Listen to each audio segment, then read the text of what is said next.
সুপ্রিয় শিক্ষার্থী, আসসালামু আলাইকুম।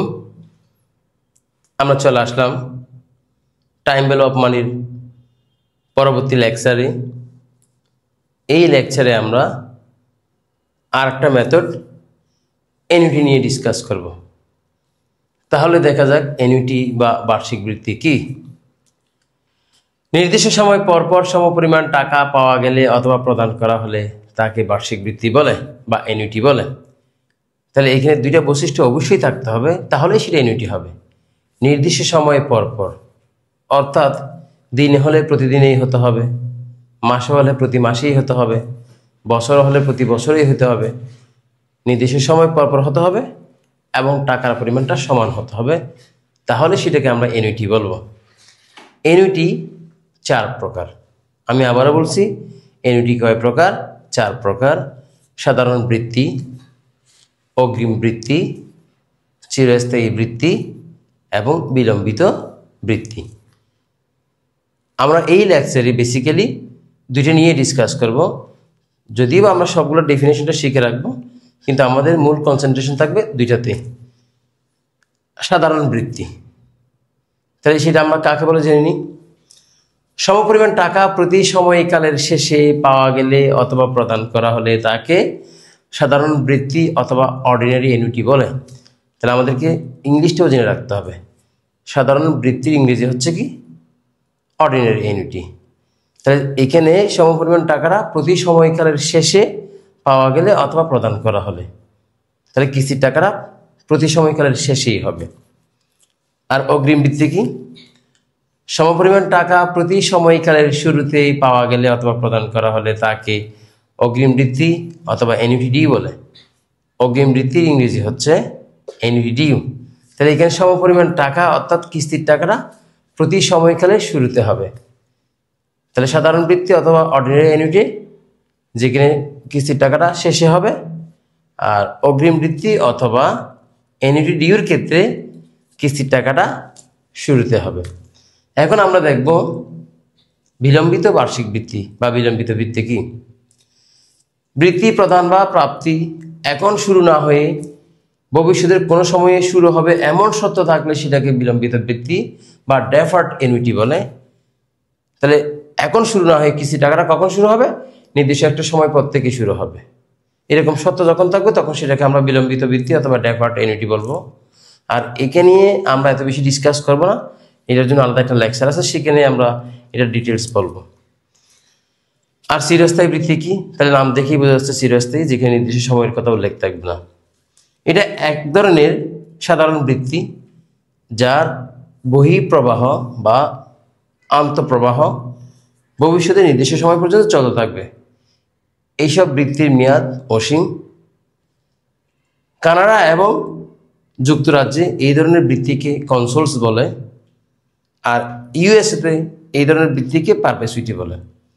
তাহলে চিরস্থায়ী হচ্ছে কি? যেখানে নির্দিষ্ট সময় উল্লেখ থাকবে না, এটা অসীম। তাহলে কানাডা এবং যুক্তরাজ্য এটাকে কি বলে? কনসোলস বলে। আর ইউএসএতে এটাকে কি বলে? পারপেচুইটি বলে। এখন আমরা এনইউটি সূত্র শিখব। তাহলে এখানে এনইউটির জন্য 4টা সূত্র দেওয়া আছে, অর্থাৎ এনইউটির প্রবলেম সলভ করার জন্য 4টা সূত্র দেওয়া আছে। ফিউচার ভ্যালুর জন্য 2টা সূত্র, প্রেজেন্ট ভ্যালুর জন্য 2টা সূত্র। তাহলে ফিউচার ভ্যালুর জন্য 2টা সূত্রের মধ্যে দেখো, একটা সূত্র হচ্ছে F equal E by R into 1 plus R whole to the power n minus 1 into 1 plus R। আরেকটা সূত্র হচ্ছে F equal E by R into 1 plus R whole to the power n minus 1। তাহলে আমরা যদি খেয়াল করি ভালো করে, দেখো 1 নম্বর সূত্র এবং 2 নম্বর সূত্রের মধ্যে ঠিক তেমন একটা পার্থক্য নেই। 1 নম্বর সূত্রে 1 প্লাস R গুণ করা আছে, আর 2 নম্বর সূত্রে 1 প্লাস Rটা গুণ করা নেই। তাহলে কিস্তির টাকাটা যদি শুরুতে হয়, আমরা জানি সেটা এনইউটি ডিউ, সেই ক্ষেত্রে 1 প্লাস Rটা আমরা কি করবো? গুণ করবো, বিগিনিং লেখা আছে। আর কিস্তির টাকাটা যদি শেষে হয় সেটা হচ্ছে অর্ডিনারি এনইউটি, সেই ক্ষেত্রে আমরা 1 প্লাস R গুণ করবো না, এন্ডিং। তাহলে দুইটাই ফিউচার ভ্যালুর সূত্র। কিস্তির টাকাটা যদি শুরুতে হয় তাহলে 1 নম্বর সূত্র, আর কিস্তির টাকা যদি শেষে হয় তাহলে 2 নম্বর সূত্র। আর প্রেজেন্ট ভ্যালুর কটা সূত্র? তাও 2টা সূত্র। PV equal A by R into 1 minus 1 by 1 plus R whole to the power n into 1 plus R. আরেকটা সূত্র যেটা সেটা হচ্ছে PB equal A by R into 1 minus 1 by 1 plus R whole to the power N. তাহলে এখানে 1 plus আর গুণ করা হয়েছে, এখানে গুণ করা হয় নাই। ঠিক একই রকম এখানেও প্রেজেন্ট ভ্যালুর ক্ষেত্রেও কিস্তির টাকাটা যদি শুরুতে হয় অর্থাৎ এনইউটি ডিও হয় তাহলে 1 প্লাস আর গুণ করব। কিস্তির টাকাটা যদি শেষে হয় অর্থাৎ অর্ডিনারি এনইউটি, সেই ক্ষেত্রে আমরা 1 প্লাস আর গুণ করব না। তাহলে এফবির জন্য আসলে দুইটা সূত্র হলো, আমাদেরকে শিখতে হবে একটা সূত্র। পিবির ক্ষেত্রেও দুইটা সূত্র শিখতে হবে, আসলে একটা সূত্র। আমাদেরকে মাথায় রাখতে হবে কিস্তির টাকাটা যদি শুরুতে হয় দ্যাট মিনস এনইউটি ডিও হয় তাহলে আমরা 1 প্লাস আর গুণ করব। আর কিস্তির টাকাটা যদি শেষে হয় দ্যাট মিনস অর্ডিনারি এনইউটি হয়, সেক্ষেত্রে আমরা 1 প্লাস আর গুণ করব না। তাহলে এখানে আমরা জানি এই মানে ইনস্টলমেন্ট। ইনস্টলমেন্ট বলতে আমরা বুঝি নির্দিষ্ট সময় পর পর যে টাকাটা দিই অথবা যে টাকাটা পাই সেটা। আর মানে রেট অফ ইন্টারেস্ট, এন মানে নাম্বার অফ ইয়ার্স। তাহলে আমরা এনইউটির জন্য কয়টা সূত্র শিখলাম? 4টা সূত্র শিখলাম। এফবির জন্য 2টা, পিবির জন্য 2টা। এখন আমরা শিখব এনইউটির অঙ্কগুলো কীভাবে চিনব, এনইউটি চেনার উপায়। তাহলে আমরা একটা প্রশ্ন পড়া মাত্র সেখানে দেখবো এই শব্দগুলো আছে কিনা। তাহলে এই শব্দগুলো থাকলে এই ধরনের বেশিটা এনইউটির অঙ্ক। তাহলে শব্দগুলো কি? প্রশ্নে per year, a year, each year, every year, equal amount of money, instalment. এরপরে yearly oblique annual oblique quarterly oblique monthly payment বলা থাকলে এনইউটি। সেটা ইয়ারলি পেমেন্ট হতে পারে, সেটা অ্যানুয়াল পেমেন্ট হতে পারে, সেটা কোয়ার্টারলি পেমেন্ট হতে পারে, সেটা মান্থলি পেমেন্ট হতে পারে, সেটা উইকলি পেমেন্ট হতে পারে, সেটা ডেইলি পেমেন্ট হতে পারে। তাহলে ধরে নিবে সেটা কিসের অঙ্ক? এনইউটির অঙ্ক। আমি আবারও রিভিউ করছি। Per year, a year, each year, every year, equal amount of money, instalment. এরপরে ইয়ারলি অথবা অ্যানুয়াল অথবা কোয়ার্টারলি অথবা মান্থলি অথবা উইকলি অথবা ডেইলি পেমেন্ট বললে সেটা কি হবে? এনইউটি হবে। তাহলে এনইউটি চেনার উপায় কিন্তু আমরা শিখে ফেলছি। এখন দেখবো এনইউটি প্রেজেন্ট ভ্যালু এবং ফিউচার ভ্যালু উভয়ের জন্য হতে পারে। তাহলে আমরা কীভাবে বুঝবো এটা ফিউচার ভ্যালু বা প্রেজেন্ট ভ্যালু? তাহলে প্রেজেন্ট ভ্যালুর ক্ষেত্রে লেখা আছে লোন, ল্যান্ড, বড়ো। লোন, ল্যান্ড, বড়ো এই শব্দগুলো থাকলে প্রেজেন্ট ভ্যালু। আর অ্যাসেট পারচেজ, অ্যাকুমুলেট এই শব্দগুলো থাকলে ফিউচার ভ্যালু। আমি আবারও বলছি, লোন, ল্যান্ড, বড়ো লেখা থাকলে প্রেজেন্ট ভ্যালু, অ্যাসেট পারচেজ অথবা অ্যাকুমুলেট লেখা থাকলে ফিউচার ভ্যালু। তাহলে কীভাবে এনইউটি চিনতে হয় সেটা দেওয়া আছে, প্রেজেন্ট ভ্যালু কীভাবে চিনতে হয়, ফিউচার ভ্যালু কীভাবে চিনতে হয় সেটাও দেওয়া আছে। এখন এই টেকনিকগুলো আমরা শিখবো। এখানে 3টা টেকনিক দেওয়া আছে, অর্থাৎ এই স্টেপটা মেনটেন করে যদি আমরা অঙ্ক করি তাহলে এনইউটির অঙ্কে কোনো ভুল হওয়ার সুযোগ নেই। তাহলে টেকনিকগুলো কি? আমাদেরকে একটা প্রশ্ন পড়া মাত্র ফাইন্ড আউট করতে হবে এটা এনইউটির অঙ্ক কিনা। তাহলে এনইউটির অঙ্ক কিনা সেটা বলতে হলে আমাদেরকে এনইউটি চেনার উপায়গুলো জানতে হবে। এরপর দেখতে হবে পিবি নাকি এফবি। তাহলে পিবি চেনার উপায় দেওয়া আছে, এফবি চেনার উপায় দেওয়া আছে। এরপর হচ্ছে শুরু নাকি শেষ, অর্থাৎ কিস্তির টাকাটা শুরুতে হবে নাকি শেষে হবে। তাহলে কিস্তির টাকা যদি শুরুতে হয় শুরু লিখবো, শেষে হলে শেষে লিখবো। প্রশ্নে যদি শুরু শেষ কিছু উল্লেখ না থাকে তাহলে সেই ক্ষেত্রে আমরা বুঝে নিব শেষে। তাহলে টেকনিকটা আমি আবারও বলছি, প্রশ্ন পরামর্শ আমাদেরকে ফাইন্ড আউট করতে হবে এটা এনইউটি কিনা। এরপরে দেখতে হবে পিবি নাকি এফবি। এরপর দেখতে হবে শুরু নাকি শেষ। আর শুরু শেষ না বললে কি হবে? শেষে হবে। তাহলে এনইউটির যত নিয়ম আছে আমরা শিখে ফেলছি। এখন দেখা যাক প্রবলেম সলভ করা যায় কিনা। Problem number 1, what will be the future value of an ordinary annuity after 5 years at 7% interest which will give you টাকা 300 per year? তাহলে আমরা যদি প্রশ্ন অ্যানালাইসিস করি, বলছে what will be the future value. কি বের করতে বলছে? ফিউচার ভ্যালু বের করতে বলছে অফ অ্যান অর্ডিনারি অ্যানুইটি। তাহলে অর্ডিনারি অ্যানুইটি বলা আছে, অর্ডিনারি অ্যানুইটি মানে কিস্তি টাকাটা অবশ্যই শেষে হবে আফটার 5 years, সময়ের কথা বলা আছে 5 বছর, অ্যাট 7% ইন্টারেস্ট, কত পার্সেন্ট সুদ? 7% সুদ, হুইচ উইল গিভ টাকা 300 পার ইয়ার, প্রতি বছরে কয় টাকা করে দিতে হবে? 300 টাকা করে দিতে হবে। তাহলে আমরা যদি প্রশ্নটাকে টেকনিক্যাল আকারে অ্যানালাইসিস করি, এটা অ্যানুইটি কিনা? Obviously annuity. কেন? পার ইয়ার লেখা আছে। প্রেজেন্ট ভ্যালু নাকি future value? Obviously future value, প্রশ্নে বলা আছে। শুরু নাকি শেষ? অবশ্যই শেষ, কারণ কি বলা আছে? Ordinary annuity. তাহলে এটা ফিউচার ভ্যালু সূত্র হবে। আর অ্যানুইটির ক্ষেত্রে আমরা ফিউচার ভ্যালুর জন্য দুটো সূত্র শিখছি, একটা হচ্ছে কিস্তির টাকা শুরুতে আর একটা হচ্ছে কিস্তির টাকা শেষে।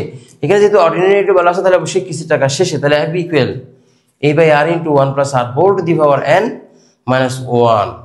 তাহলে a মানে ইনস্টলমেন্ট কিস্তি কত টাকা 300 টাকা, আর মানে রেট অফ ইন্টারেস্ট কত পার্সেন্ট 7%, আর n মানে নাম্বার অফ ইয়ার্স কত বছর 5 বছর। তাহলে a এর মান r এর মান n এর মান বসিয়ে দিলাম, বসানোর পরে যদি আমরা ক্যালকুলেশন করি অ্যান্সার আসবে 1725.22। তাহলে এই ক্যালকুলেশনগুলো তোমাদেরকে আসলে প্র্যাকটিস করে আয়ত্তে আনতে হবে। আর আমি যদি ক্যালকুলেশনগুলো একদম ধরে ধরে পড়াতে যাই তাহলে সেক্ষেত্রে অনেক সময়ের দরকার হবে, হতে পারে তোমাদের বিরক্ত লাগতে পারে। তাহলে আশা করি আমরা এই অঙ্কটা বুঝছি। একই ধাঁচের আমরা আরো একটা অঙ্ক করবো, problem number 2। What will be the future value of an annuity due after 5 years at 7% interest which will give you টাকা 300 per year? তাহলে 1 নম্বর প্রশ্নটা যেরকম ছিল 2 নম্বর প্রশ্নটাও কিন্তু ঠিক সেই রকম, শুধু একটা জায়গায় আমরা পরিবর্তন করছি। 1 নম্বর প্রশ্নে অর্ডিনারি অ্যানুইটি বলা ছিল, 2 নম্বর প্রশ্নে সেটাকে কি দিলাম অ্যানুইটি দিলাম, অ্যানুইটি ডিউ। তাহলে আমরা একটু অ্যানালাইসিস করি, এটা অ্যানুইটির অঙ্ক কিনা, অবভিয়াসলি অ্যানুইটির অঙ্ক যেহেতু পার ইয়ার বলা আছে। প্রেজেন্ট ভ্যালু নাকি future value, obviously future value. শুরু নাকি শেষ, অবশ্যই শুরু যেহেতু অ্যানুইটি ডিউ বলা আছে। তাহলে আমরা ফিউচার ভ্যালু সূত্র দিব, কিস্তির টাকা শুরুতে হবে। We know ab equal a by r into 1 plus r whole to the power n minus 1 into 1 plus r। তাহলে এই মানে কিস্তি কত টাকা 300 টাকা, আর মানে রেট অফ ইন্টারেস্ট কত পার্সেন্ট 7%, আর n মানে নাম্বার অফ ইয়ার্স কত বছর 5 বছর, আবার r এর মান কত 7%, দ্যাট মিন্স 0.07। তাহলে a এর মান r এর মান n এর মান বসিয়ে দিলাম, ক্যালকুলেশন করলে আনসার আসবে কত 1846। ওকে, তাহলে এখন আমরা প্রবলেম নাম্বার 3 দেখব। Find the future value of the following investment. নিচে যে ইনভেস্টমেন্টগুলো দেওয়া আছে সেগুলোর ফিউচার ভ্যালু বের করতে বলছে। তাহলে অঙ্কের রিকোয়ারমেন্ট কিন্তু আমরা পেয়ে গেছি future value. The interest rate is 8% পার অ্যানাম অথবা পার ইয়ার, বার্ষিক সুদের হার 8%, কম্পাউন্ডেড অ্যানুয়ালি, কম্পাউন্ডেড বলা আছে অ্যানুয়ালি, অর্থাৎ বছরের সুদ পে করবে কয়বার একবার। তাহলে অঙ্কের রিকোয়ারমেন্ট হচ্ছে ফিউচার ভ্যালু 8% সুদ। তাহলে এখন রিকোয়ারমেন্টগুলো কি কি দেখি। 1 নম্বরে বলা হচ্ছে টাকা 100 is invested each year beginning 1 year from now and continuing through year 10 when the proceeds are withdrawn। 2 নম্বর হচ্ছে টাকা 100 is invested each year starting today and continuing through year 10 when the proceeds are withdrawn। তাহলে দুইটা রিকোয়ারমেন্টই দেখে মনে হচ্ছে আসলে একই রকম। এটা হচ্ছে each year beginning আর এটা হচ্ছে each year starting। তাহলে each year beginning এবং each year starting এই দুইটা কথার মধ্যে কোনো পার্থক্য নাই। বিগিন মানে শুরু করা, স্টার্ট মানেও শুরু করা। পার্থক্য হচ্ছে প্রথমটাতে লেখা আছে 1 year from now, 2 নম্বর লেখা আছে টুডে। তাহলে আমি আবারও বলছি each year beginning এবং each year starting এই দুইটা কথার মধ্যে কোনো পার্থক্য নাই। পার্থক্য হচ্ছে প্রথমটাতে লেখা আছে 1 year from now, 2 নম্বরতে লেখা আছে টুডে। তাহলে টুডে মানে আজকেই, আজকে মানে এখন। তাহলে 2 নম্বর রিকোয়ারমেন্ট হচ্ছে কিস্তির টাকাটা শুরুতে হবে, আর 1 নম্বর রিকোয়ারমেন্ট হচ্ছে 1 year from now অর্থাৎ কিস্তির টাকাটা শেষে হবে। তাহলে দুইটা রিকোয়ারমেন্টেই ফিউচার ভ্যালু, আর 1 নম্বর রিকোয়ারমেন্টে কিস্তির টাকাটা শেষে হবে, 2 নম্বরে কিস্তির টাকা কি হবে শুরুতে হবে। আর এখানে কিস্তির টাকা কত 100 টাকা, কয় বছর, দুইটাতেই 10 বছর, আর 8% সুদ বের করতে হবে কি ফিউচার ভ্যালু। তাহলে দেখা যাক। উই নো 1 নম্বর রিকোয়ারমেন্ট কিস্তির টাকাটা কি হবে শেষে হবে। কিভাবে বুঝছি 1 year from now। তাহলে f equal a divide by r into 1 plus r whole to the power n minus 1। তাহলে এই কত টাকা 100 টাকা, আর এর মান কয় পার্সেন্ট 8%, এর মান কত 10 বছর। ক্যালকুলেশন করলে কত আসবে 1449। আর এখন আমরা দেখব রিকোয়ারমেন্ট 2। আর রিকোয়ারমেন্ট 2 ফিউচার ভ্যালু, কিন্তু কিস্তির টাকা কি হবে টুডে, আজকে শুরুতে। তাহলে a divide by r into 1 plus r whole to the power n minus 1 into 1 plus r। তাহলে এই কত টাকা 100 টাকা, আর এর মান 8%, n এর মান 10 বছর, আর এর মান 0.08। ক্যালকুলেশন করলে কত আসবে 1565। এখন আমরা দেখব প্রবলেম নাম্বার 4। মোস্ট ইম্পর্টেন্ট একটা প্রবলেম। মিস্টার আপনান borrows টাকা 60,000 at 12% ইন্টারেস্ট। তাহলে আপনান 60,000 টাকা borrow করছে, কয় পার্সেন্ট সুদে 12% সুদে, and promises to pay off the loan এবং লোনটা পরিশোধ করবে in 20 annual installment 20টা বার্ষিক সমান কিস্তিতে, beginning at the end of the first year। এখানে একটু ঝামেলা আছে, beginning at the end of the first year। তাহলে এটা ভালো করে বুঝতে হবে। What is the annual payment necessary, annual payment কত হবে সেটা বের করতে বলছে। তাহলে আমরা প্রথমেই দেখিনি এটা অ্যানুইটির অঙ্ক কিনা। অবভিয়াসলি অ্যানুইটির অঙ্ক। অ্যানুয়াল পেমেন্ট বলা আছে, ইনস্টলমেন্টও বলা আছে, অ্যানুইটি। এরপরে দেখতে হবে পিবি নাকি এফবি, অবভিয়াসলি পিবি। আমরা জানি লোন ল্যান্ড বড় লেখা থাকলেই পিবি। এরপরে দেখতে হবে শুরু নাকি শেষ, এটাই আমাদের কিওয়ার্ড এখানে। Beginning at the end of the first year, তাহলে মনে হচ্ছে বিগিনিংও আছে এন্ডিংও আছে, এমনটা না, কিন্তু এখানে বিগিনিং মানে টাকা দেওয়া শুরু হবে, অর্থাৎ কিস্তির টাকা দেওয়া শুরু হবে কখন? প্রথম বছরের শেষ থেকে। তার মানে এটা কি শুরুতে বোঝাচ্ছে নাকি শেষ বলছে? অবভিয়াসলি শেষে। টাকা দেওয়া শুরু কখন থেকে শুরু? প্রথম বছরের শেষ থেকে। টাকা দেওয়া শুরু কখন থেকে শুরু? প্রথম বছরের শুরু থেকে, এরকম হইতে পারে। তাহলে এখানে এই বিগিনিং মানে টাকা দেওয়া শুরু কখন শুরু? প্রথম বছরের শেষ থেকে। তাহলে কিস্তির টাকাটা শেষে দিবে। আর এটা কি হবে? অ্যানুইটির অঙ্ক প্রেজেন্ট ভ্যালু, কিস্তির টাকা শেষে। তাহলে দেখা যাক, we know PB equal A by R into 1 - 1/1 plus R whole to the power n। তাহলে পিবি কত? 60,000। এর মান নাই, এর মানটাই আমাদেরকে বের করতে বলছে। অ্যানুয়াল পেমেন্ট কত সেটা বলছে। আর এর মান কত পার্সেন্ট? 12%, লিখে দিলাম। এর মান কত? 20 বছর। তাহলে এখন এটা গুণ করে নিলাম, 7,200 টাকা আসছে। আর এই পুরো অংশটা একসাথে ক্যালকুলেশন করলাম, কত আসছে? 0.8963। তাহলে এখন এই 0.8963 দ্বারা যদি এটাকে আমরা ভাগ করি, কত আসবে? 8,033। ওকে, তাহলে এখন আমরা দেখব number 5। You have a plan to buy a car after 6 years from now. তোমার একটি পরিকল্পনা আছে 6 বছর পরে একটি কার কিনবে। দেন দ্য কার উইল কস্ট টাকা 4 লাখ অ্যাট দ্যাট টাইম। ওই সময়ে কারের মূল্য কত টাকা? 4 লাখ টাকা। কখন? 6 বছর পরে। তার মানে 4 লক্ষ টাকা লাগবে কখন? 6 বছর পরে। That means future value. You are planning to accumulate the required fund. তাহলে এই ফান্ডটা তুমি অ্যাকুমুলেট করতে যাচ্ছ, পুঞ্জীবিত করতে যাচ্ছ বাই এ মান্থলি ডিপোজিট, মাসিক জমার ভিত্তিতে, ইন এ ব্যাঙ্ক অ্যাকাউন্ট, একটি ব্যাঙ্ক অ্যাকাউন্টে, বিয়ারিং 12% ইন্টারেস্ট, যেখানে তোমাকে কয় পার্সেন্ট সুদ দিবে? 12% সুদ দিবে। What would be the monthly instalment of your deposit? মাসিক কিস্তি কত হবে? তাহলে একদম সহজ করে যদি বলি আমরা, 6 বছর পর একটি কার কিনতে চাচ্ছ, 4 লাখ টাকা লাগবে, আর এই টাকাটাই তোমার নাই, তাই তুমি ব্যাংকে জমা রাখবা মাসিক কিস্তিতে, যেখানে তোমাকে কয় পার্সেন্ট সুদ দিবে? 12% সুদ দিবে। তো বলা হচ্ছে মাসিক কিস্তিটা কত হবে। তাহলে প্রথমেই দেখো এটা অ্যানুইটির অঙ্ক কিনা, অবশ্যই অ্যানুইটি, যেহেতু ইনস্টলমেন্ট বলা আছে। প্রেজেন্ট ভ্যালু নাকি future value? Obviously future value, যেহেতু 6 বছর পরে টাকা লাগবে। তারপরে বলতে হবে শুরু নাকি শেষ। এই অঙ্কে শুরু শেষ কিছুই বলা নাই, তাহলে শুরু শেষ কিছু না বললে অবশ্যই কিস্তির টাকাটা শেষে হবে। কিন্তু এই অঙ্কে একটা বাড়তি ইনফরমেশন আছে, সেটা হচ্ছে মান্থলি ইনস্টলমেন্ট, মাসিক কিস্তি। তাহলে আমরা জানি ইন্টারেস্টের ক্ষেত্রে 1 বছর না বলে বা তার কম সময়ের জন্য যদি বলা থাকে, তাহলে এখানে মাসিক কিস্তি যেহেতু বলছে, তাহলে অবশ্যই সূত্রে এম আসবে। আর এম এর অবস্থান কোথায় হবে? আর এর নিচে হবে, এন এর পাশে হবে। তাহলে আমরা কিসের সূত্র দিব? অবভিয়াসলি ফিউচার ভ্যালুর সূত্র দিব। আর কিস্তির টাকা শুরুতে হবে নাকি শেষে হবে? শেষে হবে। তাহলে দেখা যাক, we know F equal A by R by M. তাহলে আর নিচে কি আনছি? এম আনছি। 1 plus R by M whole to the power M N minus 1। তাহলে ফিউচার ভ্যালু কত? এখানে কিন্তু ফিউচার ভ্যালু বের করতে হচ্ছে না, ফিউচার ভ্যালু দেওয়া আছে। ফিউচার ভ্যালু হচ্ছে কত? 4 লাখ। এর মান নাই, বের করতে হবে। আর এর মান 12%। আর যেহেতু মাসিক কিস্তি বলা আছে, তাহলে এম এর মানও কত? 12। আর এন এর মান কত? 6 বছর পরে কার কিনতে হবে। তাহলে আমরা এফ এর মান বসালাম, আর এর মান বসালাম, এম এর মান বসালাম, এন এর মান বসালাম। এখন ক্যালকুলেশন করলে আনসার আসবে কত? 3,820। এখন আমরা দেখব problem number 6। Lina opens a DPS account at Sonali Bank, Gazipur branch on 1st January 2003। তাহলে লিনা সোনালী ব্যাংকে গাজীপুর ব্রাঞ্চে একটি ডিপিএস অ্যাকাউন্ট ওপেন করছে কখন? 2003 সালের 1st January.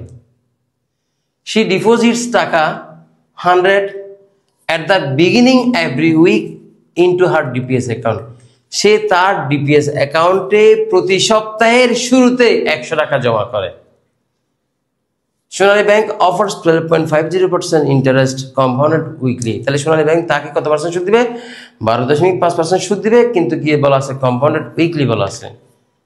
How much Lina received on maturity? মেয়াদ শেষে লিনা কত টাকা রিসিভ করবে? Assume that deposit will be matured on 31 December 2017। তাহলে ডিপিএসটা কখন ম্যাচিউর হবে?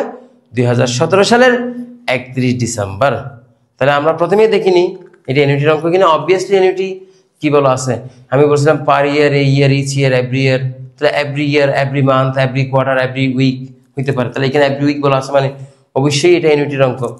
এবার পিবি নাকি এফবি, সে ডিপিএস ওপেন করছে 2013 সালের 1 জানুয়ারি, কিন্তু ডিপিএসটা ম্যাচিউর হবে 2017 সালের 31 ডিসেম্বর। 2017 সালের 31 ডিসেম্বর সে কত টাকা পাবে বলছে, তার মানে ফিউচার ভ্যালু বের করতে হবে। তাহলে প্রথমে বলছে অ্যানুইটি, এরপরে কি ফিউচার ভ্যালু, শুরু নাকি শেষ, অবভিয়াসলি শুরু। প্রতি সপ্তাহের শুরুতে 100 টাকা করে জমা রাখে, শুরু। তাহলে এখানে আবার কি আসবে, এম আসবে, যেহেতু এখানে সপ্তাহে বলা আছে। এখানে আমাদের একটা কঠিন বিষয় আছে, সেটা হচ্ছে এন এর মানটা কত হইতে পারে। দেখো তো 2003 সালের 1 জানুয়ারি আর শেষ হবে 2017 সালের 31 ডিসেম্বর।